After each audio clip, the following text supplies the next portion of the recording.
Good evening, welcome to On the Record. I'm Adam Yasser.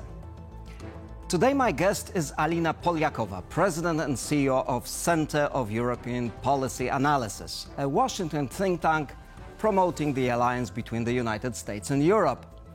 That's not an easy task these days. The Western alliance seems as fragile as can be, following President Trump's second coming. But are things really that bad? Few people are better placed to answer this question than Alina. But first, a brief report.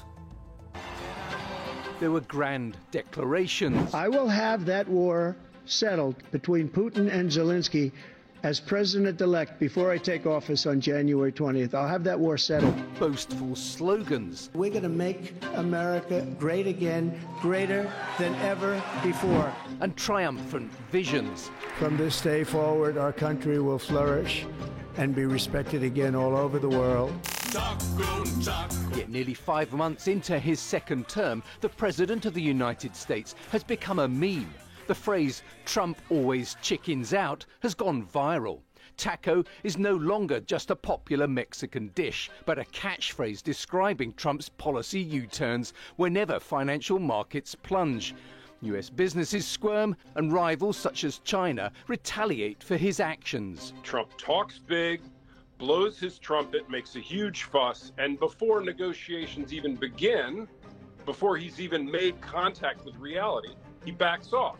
Some argue that these U-turns show reality is catching up with the new Washington administration. For Europe and Ukraine, what began as widespread anxiety over the potential breakup of the transatlantic alliance has evolved into a more pragmatic recalibration.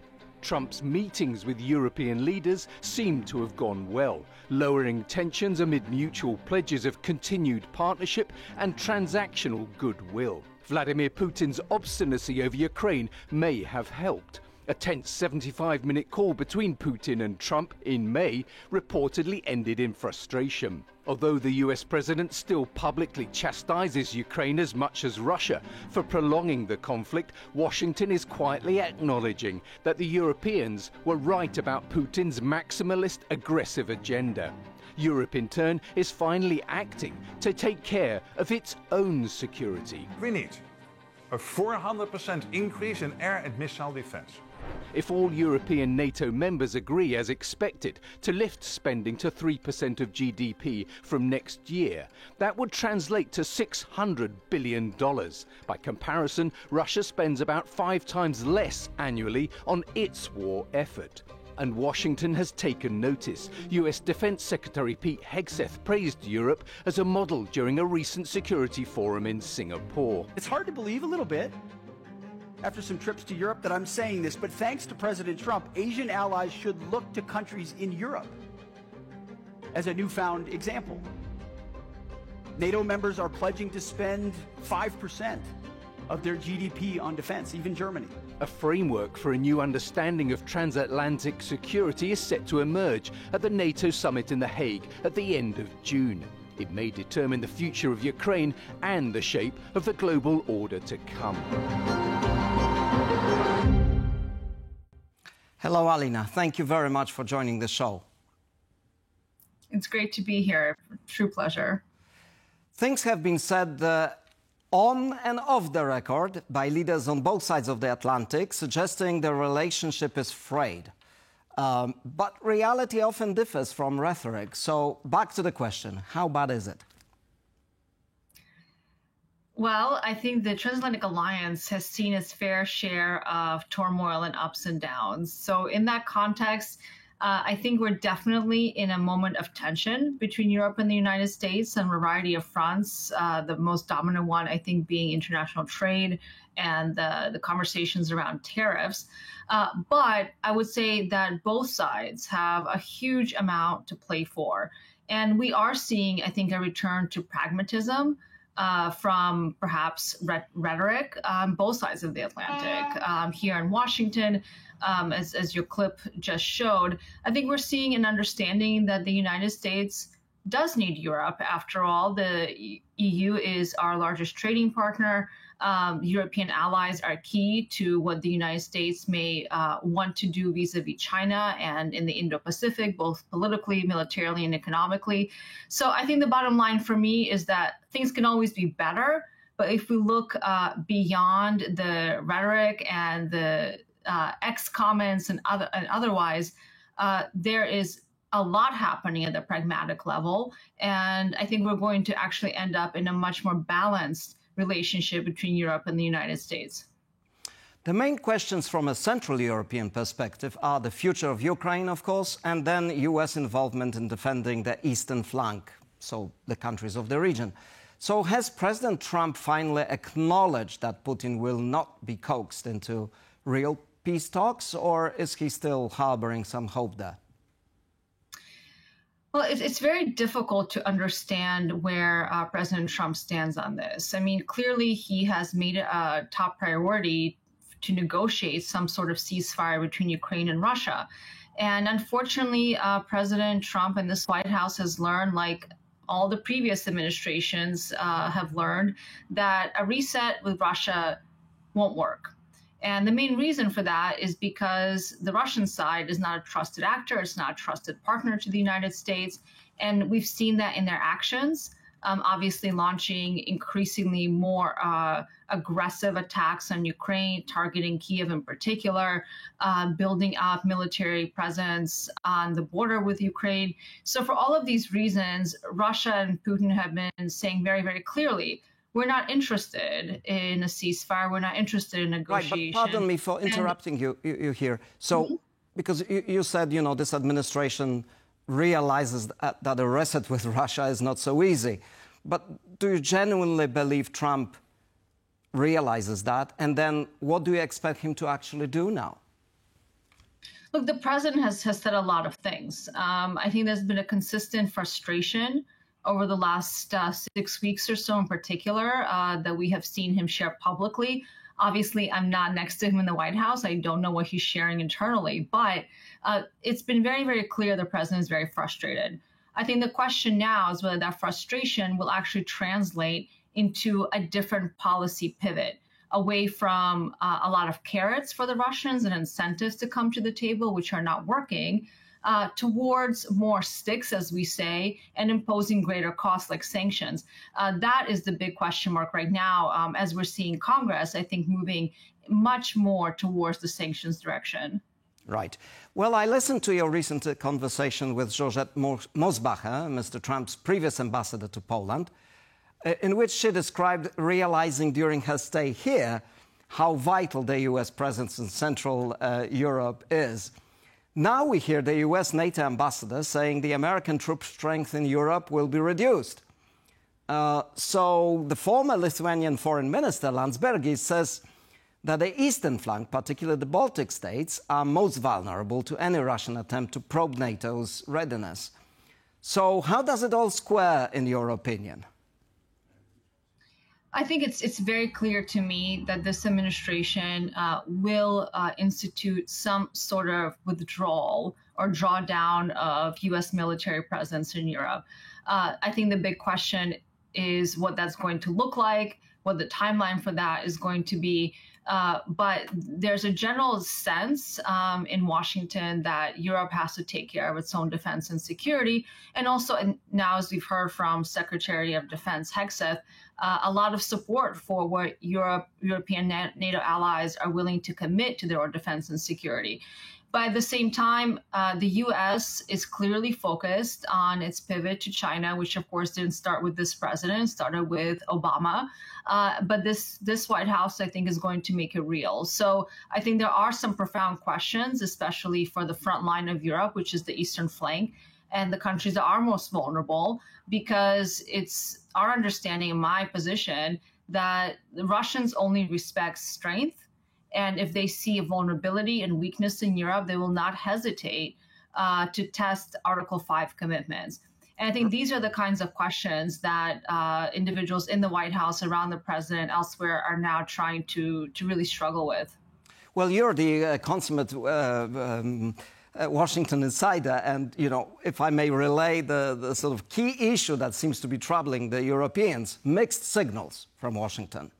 So we have Hegseth, as we just saw, saying Europeans are finally doing what we've asked them to do. We hear the new German Chancellor Merz saying his country is going to rearm and is going to spend billions, if not trillions, on defense, which is exactly what President Trump wanted. We heard it from Mr. Hegseth. So this is the end of the European free-riding. And then suddenly one of his top officials, Director of Intelligence, Tulsi Gabbard, posts a video saying some unspecified warmongers are pushing America and Russia towards a nuclear confrontation. So, you mentioned the Senate bill, but, that Senate bill is still hanging there, no word on what will happen next. So the Europeans are really confused about this. Well, I think many are confused about the mixed messaging we're hearing from this administration because the president has his own tools for communication that we're very familiar with from the first Trump administration, which is on social media. And he has no qualms about expressing his feelings and thoughts very directly. And then there's, of course, the whole of the U.S. government, where you also have differing, I think, views and opinions. But I think what I am most fascinated by when I come over to Europe, which I do quite frequently, is how much Europeans are focused on what the U.S. may or may not do, and when the right thing to do is to focus on what Europe will do for itself. I know that's a very different approach than we were being used to over the many decades of positive partnership, but I think this is the moment for Europe to actually take lead and to have a unified and clear and coherent position on its own defense and security, as well as foreign policy, and to come to Washington speaking with as much of a single voice as possible, which is never easy with so many countries having to reach a similar position. But I think this is, to my mind, the key question for Europe. If Europe is to pursue what the French have called strategic autonomy, and that has become a catchphrase now in Europe again, that means taking leadership, and that means taking a position, and that also means taking responsibility on many fronts, including defense and security. I think things are moving in that direction, but this is the only way I think that Europe will be able to rebalance the relationship with the U.S. in its own favor. Right, but do you see, and so on the one hand, you seem to be suggesting that the Europeans should pay slightly less attention to what is emanating from Washington. But more seriously, do you think the events of the last few weeks, if not months, is showing that that kind of determination is there on the European side, or are they still sulking? Well, I think, to be very frank, the messages from Europe as a whole are also quite mixed. Because Europe, of course, doesn't always speak with one voice. You have many countries and many leaders. And what I hear quite often from the U.S. Congress in particular, when I have meetings there, is, we wish that European leaders, when they come to Washington, we want them to come. But we want to hear what are not Polish priorities or German priorities or French priorities. We want to know what are European priorities. And that's just not where the continent is right now, because there's this focus on prioritizing your own nation's interests, which is completely understandable. But again, I think if the message from Europe was also more unified and more clear, you would see much better results in the relationship with the United States. But pardon me for saying this, but the current U.S. administration is actually feeding into some of these nationalist divisions in Europe. If you look at the MAGA movement, which is cheering all sorts of movements inside Europe, most of these movements do not want to have a common European position on anything. They're very often opposed to helping Ukraine. They're sometimes pro-Russian, and some of them are even anti-American. So, on the one hand, you're saying the U.S. administration would like to see more European unity, but at the same time, it seems that a lot of the MAGA people are actually fostering this unity in Europe. Well, I think that is a big conundrum, to be sure. And there are factions within the Republican Party. It's not a unified party. just like the Democratic Party is not unified right now. And there's obviously a spectrum of views, and we have seen those spectrums of views being represented. I think President Trump himself has a very transactional, bilateral understanding of foreign affairs, just like you would in business. I think the vice president has a much more, I think, global view, and of course has been pretty clear that he sees European politics as more or less broken from his perspective. But again, even with the vice president, we have seen, I think, a real shift in how he is engaging with European partners. I don't get the sense that there's some sort of animosity there. I think there's a desire for partnership, and I think this has been part of the evolution over the last few months. We have to remember, it's only been 6 months of this administration. Things are shifting quite rapidly. So again, I would just encourage, your viewers and leaders in Europe in particular, to focus on what we can get done at a pragmatic, practical level, where Europe can take up the responsibility and accountability in specific areas, and to show up at the table with specific ideas on how the transatlantic relationship can benefit not just Europe, but also the United States. So I don't question, this is a very, very difficult environment, that we don't have a clear and coherent strategy or policy that is consistent across the administration. But I do think over time, these things tend to settle. And I think that's happening as we speak. The administration is coming into its own views and its own positions. And I think this is an opportunity, again, for European leaders to engage. All right. I want to come back to something you mentioned earlier, namely China and the fact that the US is preoccupied with China. The few voices that suggested President Trump's main goal was to pull Russia away from China, and that's why he invested so heavily into justifying Russian aggression on Ukraine and waving the carrots. You mentioned the carrots. So going back to business and this and that. And is there any evidence that this strategy, if it has been a strategy, worked? Or is Mr. Trump now giving up on this strategy, and that's why we, for example, have this trade deal with China now today? I would just say we don't really know what the U.S. strategy vis-a-vis China is. On the one hand... That's pretty bad if it's a priority for the U.S. We just don't quite know yet. And I think what we've seen this administration really do is kind of take one issue at a time. Earlier in the administration, there was a lot of focus, obviously, on the Middle East and Israel and Gaza. Then we had much more of a focus, of course, on Ukraine-Russia negotiations. Tariffs, I think, have always been the consistent factor with the president. He really sees this as an effective tool. Of course, many economists would point that it's not the tool that will achieve all of the things that the president wants to achieve. But on China, it's still, I think, in the process of being formed how the White House will approach Beijing more specifically. On the one hand, we have made it a very clear security priority to be more engaged in the Indo-Pacific. We heard the Secretary of Defense being there in Singapore and talking about the importance of the Indo-Pacific.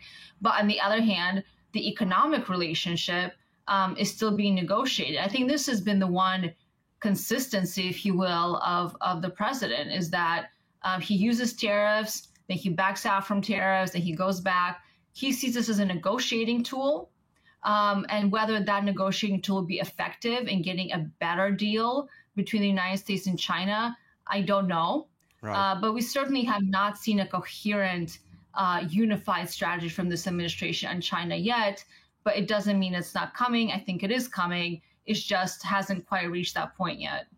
Well, it seems the financial markets at least agree with you, because there is this taco trade that we discussed briefly in our material. So the investors and markets, they see Mr. Trump retreating whenever markets go down.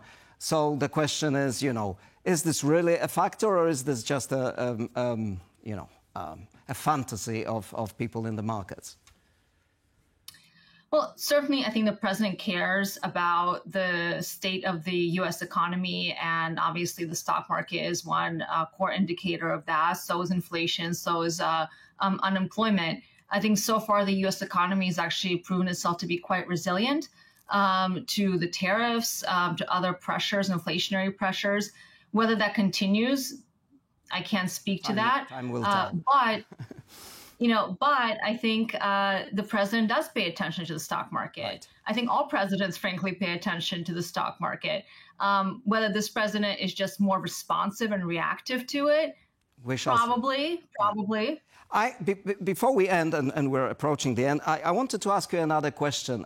Since that fateful confrontation in the Oval Office, President Zelensky has played his cards, which he apparently has, much more carefully now. And Ukraine managed some spectacular military successes.